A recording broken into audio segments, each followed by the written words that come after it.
ओम लक्ष्मी नारायण नमो नमः। ओम लक्ष्मी नारायण नमो नमः। ओम लक्ष्मी नारायण नमो नमः। ओम नमो भगवते वासुदेवाय। ओम नमो भगवते वासुदेवाय। ओम नमो भगवते वासुदेवाय। बड़े से बड़े पाप समूहों को भस्म करने वाली, भवसागर से तारने वाली, बड़े से बड़े पापियों को भी तारने वाली, व्रतों में उत्तम व्रत, अनोखा व्रत, भगवान विष्णु का व्रत, जगत के पालनहार भगवान विष्णु एवं धन की देवी माँ लक्ष्मी को अद्भुत प्रसन्नता देने वाली एकादशी षटतिला एकादशी आ रही है। माघ मास मासों में उत्तम मास है। षटतिला एकादशी की शुरुआत 24 जनवरी 2025 को रात 7:15 पर हो रही है। षटतिला एकादशी का समापन 25 जनवरी को रात 8:31 पर हो रहा है। इस प्रकार से उदया तिथि के अनुसार षटतिला एकादशी का व्रत 25 जनवरी को दिन शनिवार को रखा जाएगा। बड़े ही श्रद्धा भाव से षटतिला एकादशी का व्रत रखा जाएगा। जैसे ग्रहों में सूर्य और नक्षत्रों में चंद्रमा, उसी प्रकार महीनों में माघ मास श्रेष्ठ मास है, अति उत्तम मास है। भगवान विष्णु एवं माँ लक्ष्मी को प्रसन्न करने वाला मास है। पुराण में कहा गया है कि ग्रहाणां च यथो सूर्यो नक्षत्राणां च यथा शशि मासानां च तथा माघ श्रेष्ठा सर्वेषु कर्मसि। सबसे बड़ा धर्म है अपने स्वभाव के प्रति सच्चा होना।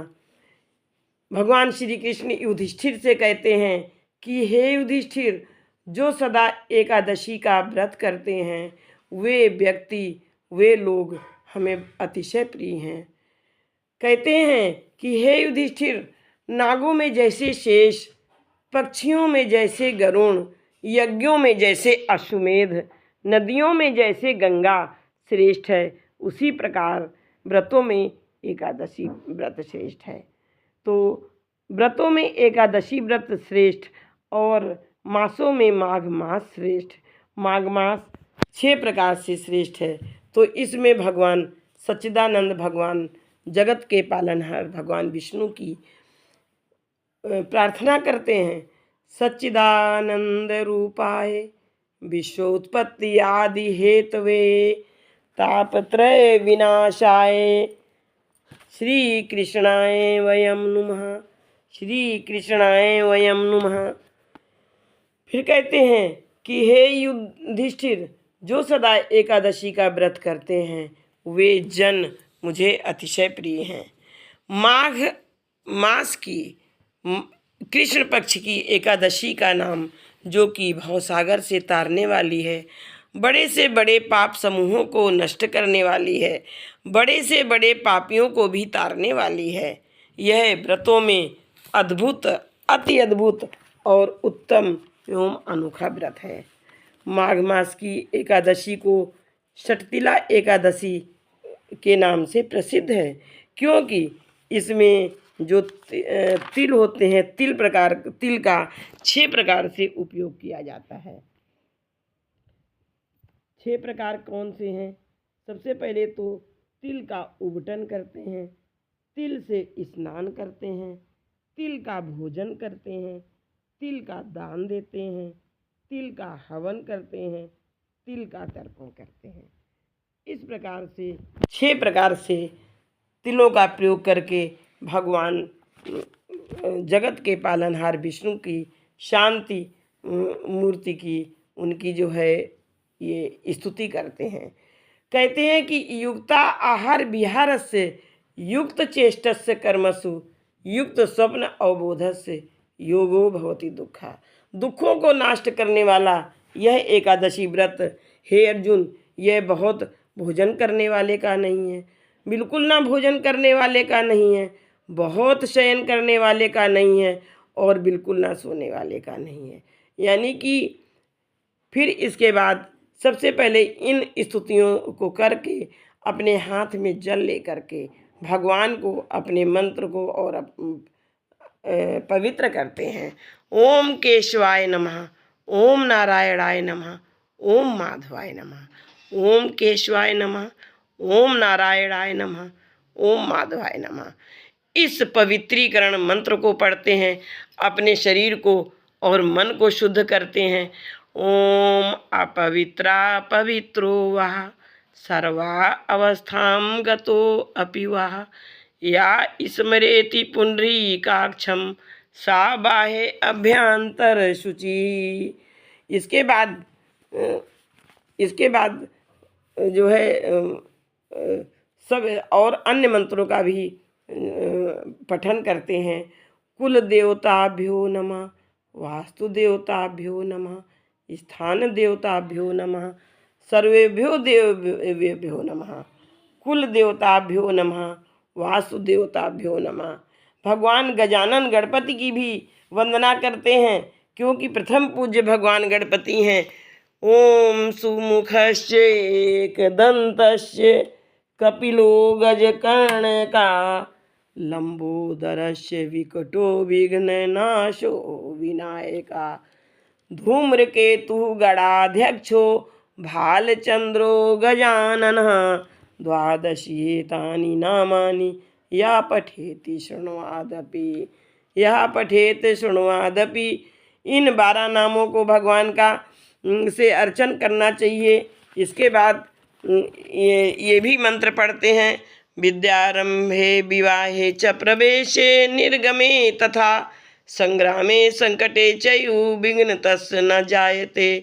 सर्वमंगल मांगल्ये शिवे सर्वार्थ साधिके शरण्ये त्र्यंबके गौरी नारायणी नमो अस्तुते, नारायणी नमो अस्तुते। तदेव लग्नं सुदिनं तदेव ताराबलं ज्योतिर्बलं तदेव विद्याबलं देवबलं तदेव लक्ष्मीपते ते अंघ्रियुगं स्मरामि।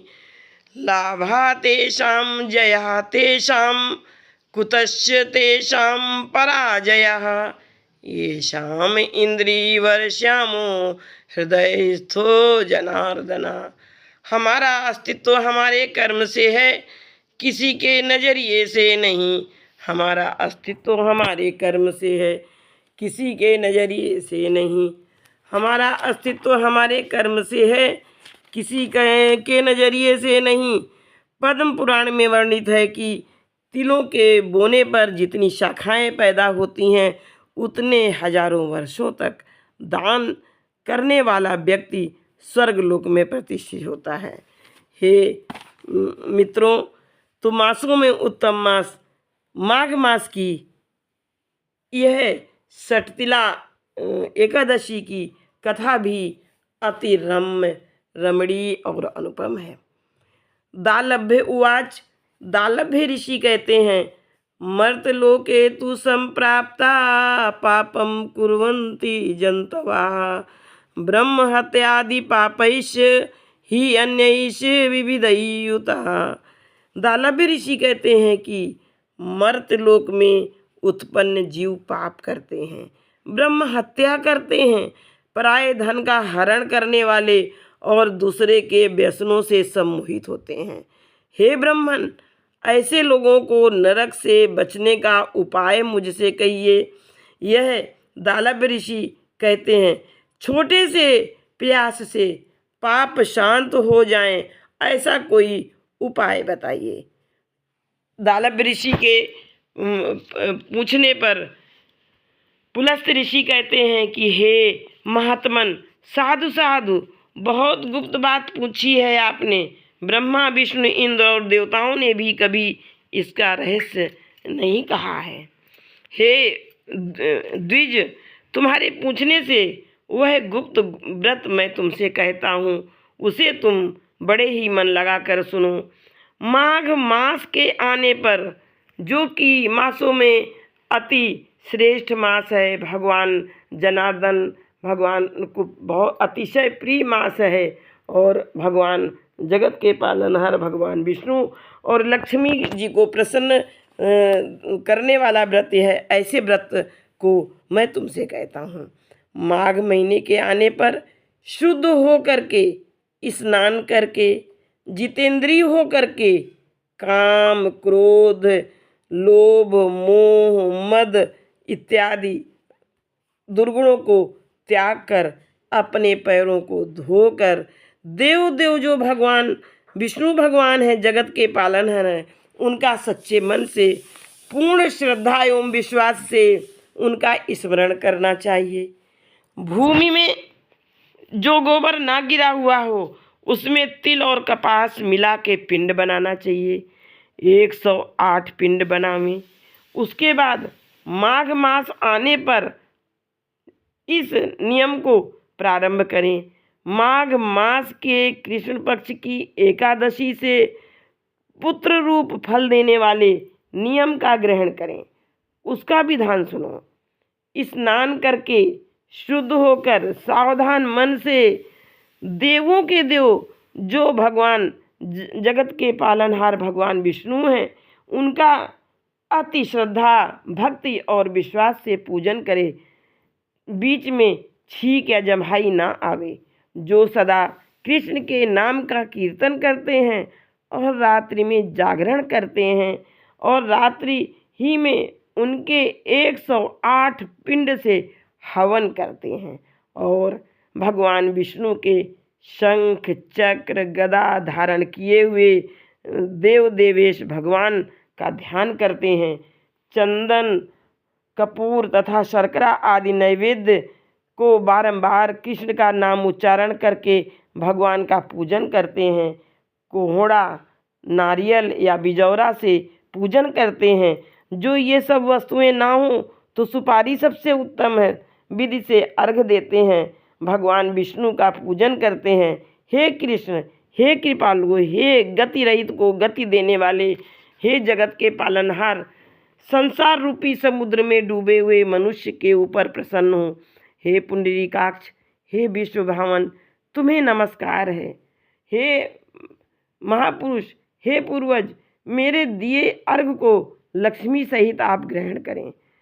इसके बाद छत्र, उपानह माने जूते, छत्र मीन्स छाता तथा वस्त्र आदि से ब्राह्मण का पूजन करते हैं और कृष्ण मेरे ऊपर प्रसन्न हुए ऐसा कहकर जल से भरे घड़े को दान करते हैं।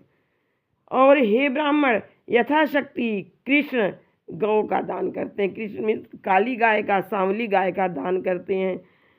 उस दिन चतुर मनुष्य तिल भर करके ऐसे पात्र को दान करते हैं। हे मुने, नहाने में तथा खाने में सफ़ेद और काले दोनों प्रकार के तिलों का प्रयोग करते हैं। स्नान में श्वेत और भोजन में काले तिल उत्तम कहे गए हैं। हे विप्रश्रेष्ठ, उन तिलों का दान यथाशक्ति यत्न से करना चाहिए। जितने तिलों का दान करे उतने 1000 वर्ष तक स्वर्गलोक में व्यक्ति आनंद को प्राप्त करता है। तिल में जल मिलाकर स्नान करे, तिल को पीस के उबटन लगावे, तिल का हवन करे, तिल मिला करके जल पिए, तिल का भोजन करे, तिल का दान करे, तिल का ही भगवान विष्णु को भोग लगावे। यह 6 प्रकार से तिल पापनाशक है।